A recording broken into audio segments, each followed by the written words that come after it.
Hi, this is Sally Morgan and Tristan Corgi. I'm a physical therapist, craniosacral therapist, and Tellington T-Touch practitioner for animals and people.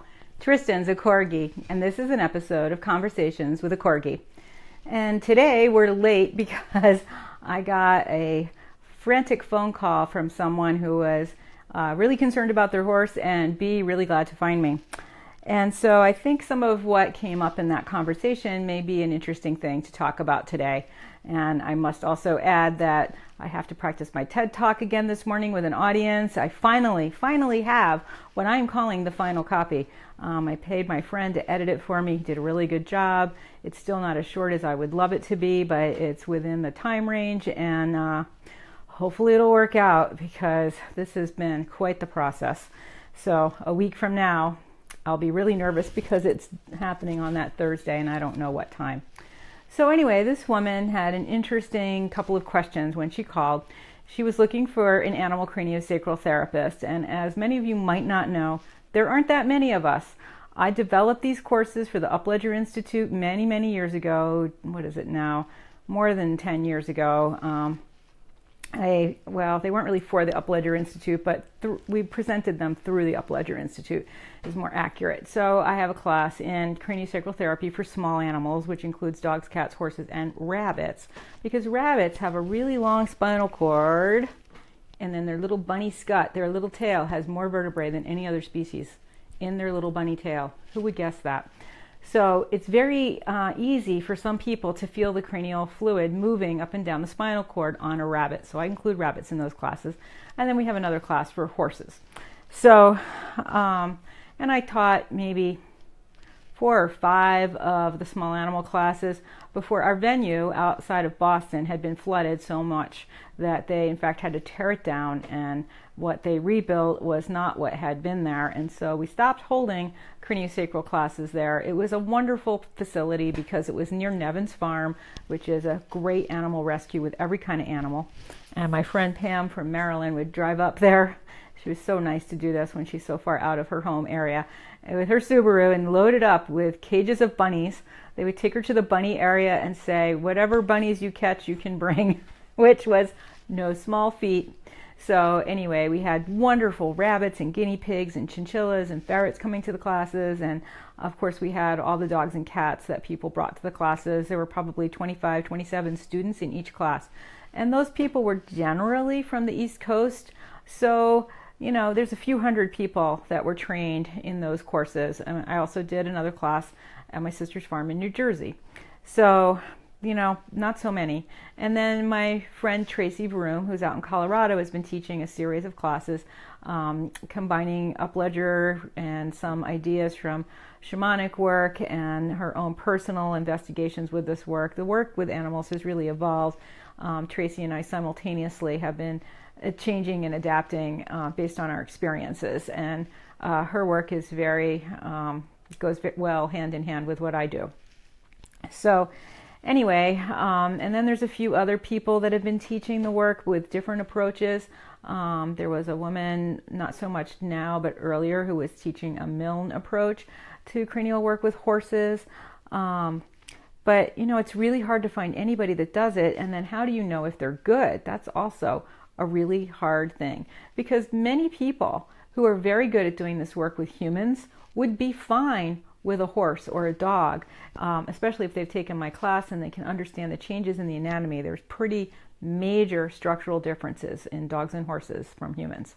And a horse person, you know, is a great thing to have who has been trained in this work, because horses often do huge releases emotionally, and you are not safe if you are not familiar with horses. They can rear, toss their head, kick, stretch. I've had many a horse do like a cat stretch and walk out their front legs and stretch that way, stretching their whole dural tube in their body during a session. If you are afraid of horses or not familiar with how they move, you may be very jumpy, and in that situation the horse is really vulnerable to injury. So you don't want somebody who's not familiar with horses working on your horse. And certainly the anatomical structures are so different. You could have somebody that works on humans work on your animal's body, but from the neck up, I would make sure that you have somebody who's really trained in doing this work with horses or dogs or cats, whatever critter you've got, or bunny. So anyway, that's beside the point. We're going to have a whole series on cranial work coming up in a couple of weeks or months. But this person had a really good couple of questions. She got her horse is 7, and I think she got her when she was 3 or 4. So she's had her a couple of years, and she has a huge scar up on her poll in the top of her head here. And she was born on the plains in a western state. So the question was, it sounds like to me the typical injury you see: rearing in a trailer, getting caught, knocking your head on a fence. But given this horse's history, it's pretty likely she got kicked somehow. And we don't know. Maybe something tried to attack her and bit her there, but I haven't seen the scar, so I can't tell you. But the conclusion has been that she was kicked because her whole facial structure seems to be off, according to some people who have looked at the horse. So that brings us to the question, after 3 or 4 years of having this horse, and they've traced the injury back, they have photographs of her when she was just a wee thing, 3 or 4 months old, and she had that injury at that time. So can cranial work or anything help this horse now? And the answer is absolutely yes. It may take more sessions, it may take a more skilled practitioner, but your body, every kind of injury that you have come into your body, a part of that force stays there. The example we often use, if somebody punches you, there's the force of the punch that goes into your body, which might be 25 pounds, let's say, and maybe 15 pounds of that goes out the other side of your body. But 10 pounds is still stuck in your body. What does your body do with that? It's energy. This is basic physics. That energy is still trapped in your body. So your body wants to move and be functional and achieve that state of homeostasis where everything's in balance. So it walls off that energy somehow in an area where it's not going to get too much in your way, so that you can still move your arms and legs and eat and survive. And then eventually, so many of those injuries build up in your body over the years. And it could be falling when you're learning to walk. It could be emotional trauma, getting a phone call that's upsetting. It could be even, maybe a car's coming and your dog is loose and he makes it across the road. But in that moment, you're like, eh. Even that kind of emotional stuff can stay in your body as energy. So when you're doing cranial work and some other body work, some of that stored energy is released. And with cranial work, much more than with some other techniques, some myofascial techniques get quite a bit of it out as well. But you have to get all components of that injury to release. So you have to get through the layers of spiritual injury. Like, was this injury so bad that you're questioning your belief in God, maybe? Why did God do this to me? Why did that train come that time? Why was this drunk driver out when I was going to work at the shelter? It might be on a spiritual level. And then you have the emotions around that, and there's so many emotions attached to any kind of an injury and all of the issues that come up around that, the related familial issues, the, fear. It really, any kind of injury, especially a big one, can take you right back to some of your most primal feelings about safety and security and ability to survive in the world. And that's trapped in that little bit of energy, as well as the physical issues and the physiologic issues that your body's been trying to balance around that injury. So yes, of course, with cranial work and T-touch and some other things that I do, you can get through those layers. But you can't go in there in like deep tissue massage and get through those layers. You need to use gentle work, because when you go in there with something like deep tissue massage, you are engaging the body's defense mechanisms. And that's putting you on guard and making you stiff, and then the work can't get to the levels it needs to. Part of getting to like that spiritual and emotional component of an injury is getting to the deep layers of the tissue related to that injury. So we had a horse actually at the Virginia class who had a nice person who was trying to do right by him, and she had someone come to massage him. And I didn't get to talk to her about this, and I really need to call her, but she thought the massage person was good. Lots of people use her, but she does deep work. And her horse was tight as a drum, just really tight muscles and kind of a nervous horse. And he just ran around the stall and cowered in the corner and did not want this person to massage him. And I guess it was really an ordeal. And Linda spoke about this briefly, but here's the thing. When you've been injured, let's say you just did like you were moving and you're carrying lots of boxes, and it's not something you normally do. It's not like you've been training for a marathon here, but you've got a certain timeline and you're working and you're stressed and you've got a lot going on. So, when that's all over, you may sit down and go, oh my gosh, every part of my body aches. Do you want deep massage then? Probably not. You probably want to be comforted. You probably want warmth and gentleness and caring and hugs. Corgi's hiding. What are you doing? And you want to have gentle work. And so this horse, we don't know what's happened to him before she had him, and he does field hunting and he works with kids. He's got a pretty involved life. So it just might be too much for him. He took the lightest of T-touches. I mean, we were just doing like a pressure of a 2 or a 3 on him, and that was fine. It was getting through to him. His muscles were softening. So deep tissue work may not be your answer in every case. Sure, if you have an endurance horse and he's got a lot of lactic acid stuck in his muscles, a combination of that deep work with lighter work may be ideal, but it is not for every animal, and certainly not for that horse with the really tight muscles, and certainly not for a horse like this guy that has this old pole injury. Deep work, even if it's not addressing the head and neck, deep work on that horse's body would be too much. She would not be able to rebalance and integrate that work, and it would throw her all askew. And the person would notice things like lameness, the saddle not fitting, the cocking to one side, and more to the point, down the line, jaw problems, dental problems, trouble eating, one jaw cocked to one side. Because whatever's going down your whole spinal cord system is going to come out the other end in your jaw. Your jaw is just hanging like a hinge off of whatever's happening down the rest of your spine. So if you've got an animal with malocclusion or an overbite or an underbite, and we breed dogs with an underbite, but there is so much going on down their system before we get to that, what we see in the dental work, that needs to be addressed to release that tension. Like some of the pugs I've worked on in particular, not only do they have some dental malalignments, but they have that curly little cute piggly tail that they have, and their dural tubes are so tight, and which is their spinal cord. There's a lot of tension in their nervous system, and yet pugs are not known to be kind of an anxious, nervous, barky, bitey breed. They're usually pretty mellow, but I think that's partially because they just don't feel good. There's all this tension in their spinal cord, and it's really hard for you to relax when you're like that. And certainly a lot of the pugs that I've worked with have had pretty major dental shifts, and also their little piggly tail is not quite as tight as it used to be, and they can wag better, and they have more swing in their hips when they're walking. So tension in that spinal cord can really create a lot of problems in your body, because that spinal cord comes up into your brain, and a lot of the structures in your brain are sitting in sort of a cross section of how your spinal cord goes up into your head, without explaining it in great detail. And so this person's question, can you help my horse after all these years? Yes, of course. But you have to know what kind of work you need. Yeah, she might have needed chiropractic initially just to kind of get some things moving in there. But chiropractic work in that area is not going to be very beneficial because it is, there's soft tissue, there's muscles, there's fascia, there's tendons and ligaments holding that horse's head in a functional position based on her injury. And so just going in there and cracking it a little bit is going to be really hard for that body to, what is out there? It's going to be really hard for that body to integrate that crack if you don't work on the soft tissue.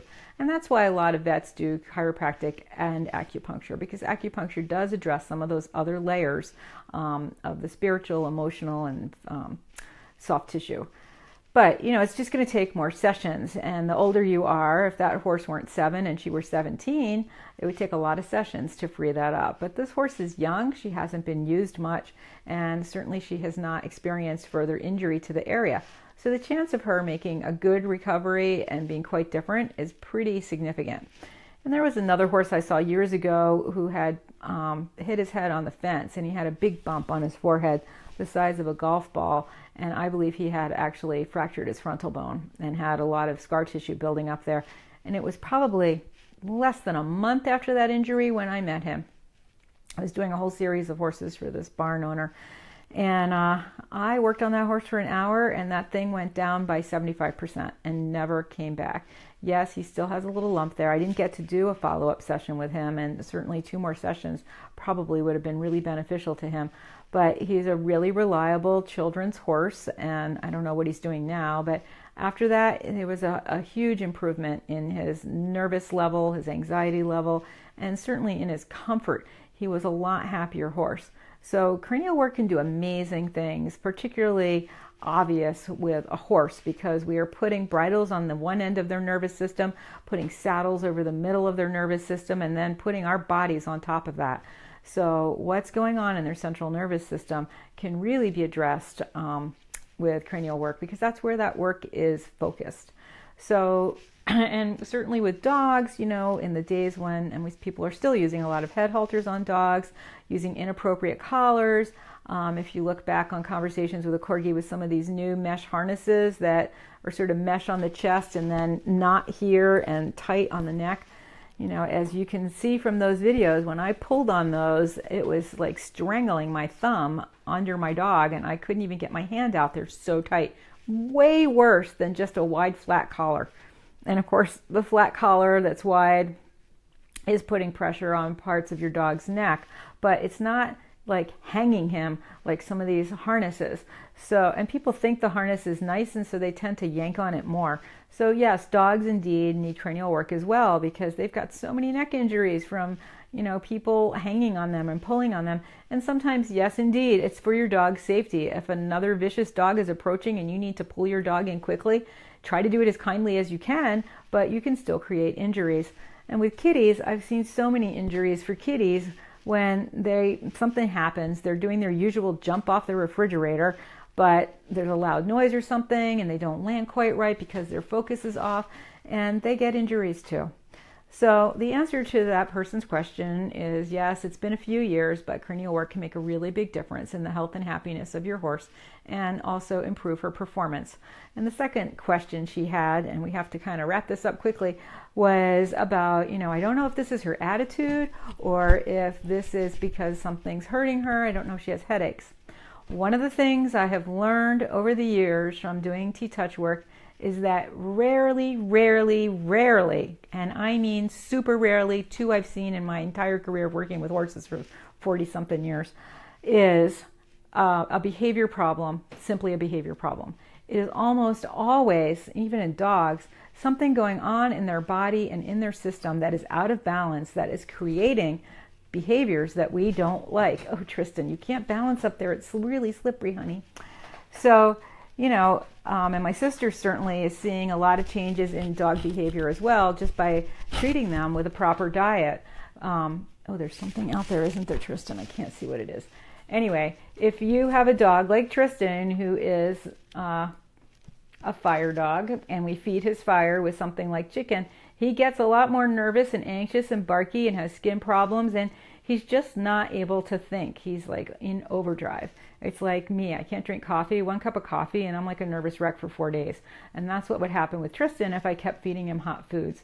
So, and my sister has been noticing now, behavior is not a huge part of her practice like me. She sees a lot of senior animals and really has a soft spot in her heart for senior animals, which I also do, but I also see a lot of behavior problems. And certainly it's worth noting that food can really affect behavior, as can injury. So whenever your animal is doing something you don't like, there is more going on than simply being naughty. Usually there's something related physically to their body, something going on with their food. If you're feeding your dog only kibble and no wet food of any kind, that dog is chronically dehydrated and chronically in a state of stress.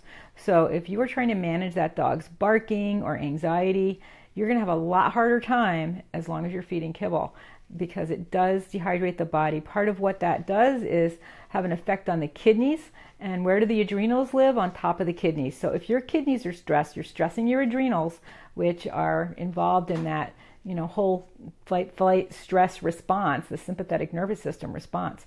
So you've got to really look at the whole picture to keep your animal in balance, because what does he have to communicate with you about pain in his body other than his naughty behavior. And it's so apparent to me when I had that dog here who had attacked my stuffed dog kind of the first day he was here. When I took him outside and had him in the labyrinth, and he kind of had his head together with his person, when he saw that stuffed dog, he was shaking in fear. And he was not lunging at his leash to attack the stuffed dog. He was running in circles around his owner trying to hide from the stuffed dog. So he had a lot of fear going on. And he also was a recent rescue and, still balancing his diet, figuring out what he needs, trying to get a consult with my sister, etc. So there was a lot going on. That behavior was not just him trying to eat a stuffed dog. There was way more going on. So how else could he communicate to us that he needs, a certain kind of food, and that maybe he's been over-vaccinated, being rescued? They just jab them with everything they've got. They don't even know the dog's record, and it's too dangerous to have sick dogs mixed in, so they have to just make sure that they're okay, which, we can't condemn them for. But for some dogs, that's too much vaccine all at once, and it creates a huge imbalance in their systems. So there's a lot going on when your dog is acting like that, or if your horse is running away or tossing his head or tripping a lot. They're giving you information about what they need. If they're biting you when you try to put the bridle on them, if they toss their head when you're trying to get the halter on them, how else can they tell you that something's hurting them? So think about that when you're working with your animals this week. And we have to go. I have so much going on today. I have a lot of clients. I still have to practice my TED Talk a lot. And it's just really busy right now. So I don't even know when I'll have time to finish posting this. But thanks for joining us today for another episode of Conversations with a Corgi, where we have talked about, how you can treat an old injury with craniosacral therapy, and also how behavior tells us that our animals may have a physical problem. We'll see you tomorrow. Biscuit, what do you want to do? Are the vultures out there? Or is it the eagle? He doesn't usually get excited about a squirrel. We certainly have plenty of squirrels, huh, Bess? And some corgis are getting a bath for the TED Talk. When is the question?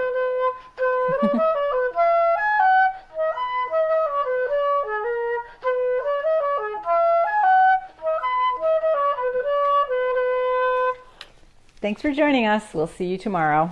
Have a great day, everybody.